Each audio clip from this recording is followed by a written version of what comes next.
Tous les atomes connus actuellement sont classés dans un tel tableau. Le premier atome, c'est l'hydrogène. Ce numéro 1 désigne que le noyau contient un proton, et donc il y a aussi un électron qui tourne autour de ce noyau. Des noyaux ayant le même nombre de protons mais des nombres différents de neutrons s'appellent isotopes. Par exemple, il peut arriver que le noyau d'hydrogène contienne en plus du proton un neutron. Alors, le noyau contient deux nucléons et cet isotope d'hydrogène s'appelle deutérium.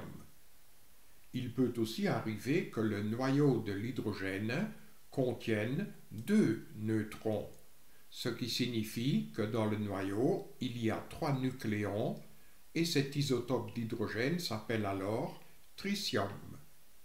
Le deuxième élément de ce tableau se trouve ici en haut à droite, il s'agit de l'hélium. Ce 2 signifie que le noyau de l'hélium contient deux protons et donc il y a aussi deux électrons qui tournent autour de ce noyau. Ici, j'ai dessiné l'isotope d'hélium dont le noyau contient en plus des deux protons deux neutrons. Les éléments 3 à 7 sont le lithium, le beryllium, le bore, le carbone et l'azote. L'élément numéro 8, c'est l'oxygène.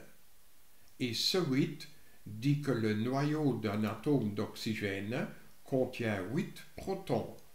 Donc, il y a aussi 8 électrons qui tournent autour du noyau, dont 2 électrons se trouvent sur la première couche K et les 6 autres électrons se trouvent sur la deuxième couche L. Les éléments 9 et 10 sont le fluor et le néon. Et c'est ainsi qu'on peut compléter ce tableau avec tous les éléments connus.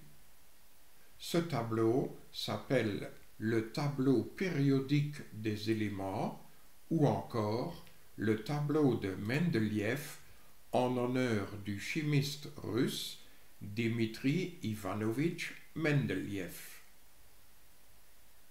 Pour distinguer les différents isotopes, nous écrivons EZA comme ceci ou E-A comme ceci, où le E désigne l'élément du tableau périodique, le Z s'appelle nombre atomique, il désigne le nombre de protons dans le noyau, il est aussi parfois appelé nombre de charges, et où le A est appelé nombre de masse, et il désigne le nombre de protons et de neutrons, c'est-à-dire le nombre de nucléons. D'après cette notation, nous écrivons aussi un électron comme ceci. Sa charge électrique, c'est moins une fois la charge élémentaire de 1,6 fois 10 exposant moins 19 coulombs. Et cet électron n'est pas un nucléon, donc là, nous indiquons 0. Un proton peut être écrit comme ceci. Sa charge électrique, c'est une fois la charge élémentaire, et le nombre de nucléons, c'est ce proton, donc c'est 1. Un neutron peut être écrit comme ceci. Sa charge électrique est nulle, et comme un neutron se trouve dans le noyau, c'est un nucléon.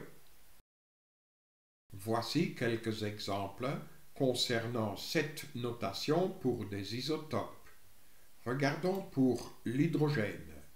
L'isotope H11 signifie que le noyau d'hydrogène contient un proton et un nucléon, qui est forcément ce proton. Donc, voilà le noyau de l'isotope H11. L'isotope H12 signifie que le noyau d'hydrogène contient un proton et deux nucléons. dont forcément un est un neutron. Cet isotope s'appelle le deutérium.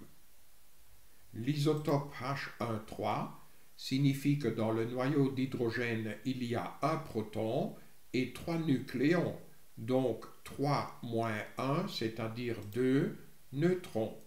Cet isotope d'hydrogène s'appelle le tritium.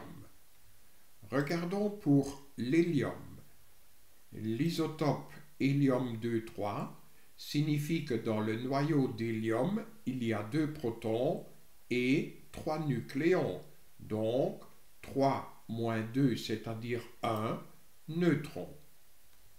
L'isotope hélium-2,4 signifie que le noyau d'hélium contient 2 protons et 4 nucléons, donc 4 moins 2, c'est-à-dire 2 neutrons. Dans les deux cas, on parle d'hélium. Regardons pour l'élément 92, l'uranium. L'isotope uranium-92-235 signifie que le noyau d'uranium contient 92 protons et 235 nucléons, c'est-à-dire 235 moins 92, 143 neutrons.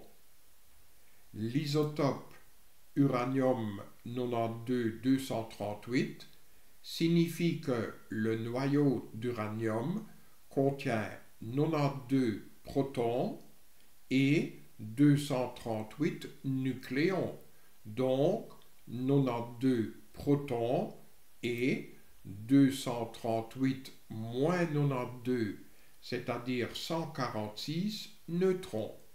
Dans les deux cas, on parle d'uranium. À l'école, et surtout pour le cours de chimie, les élèves ont à leur disposition un tel tableau de Mendeleïev qui contient beaucoup plus d'informations, mais au cours de physique, nous nous contentons provisoirement de ce tableau simplifié.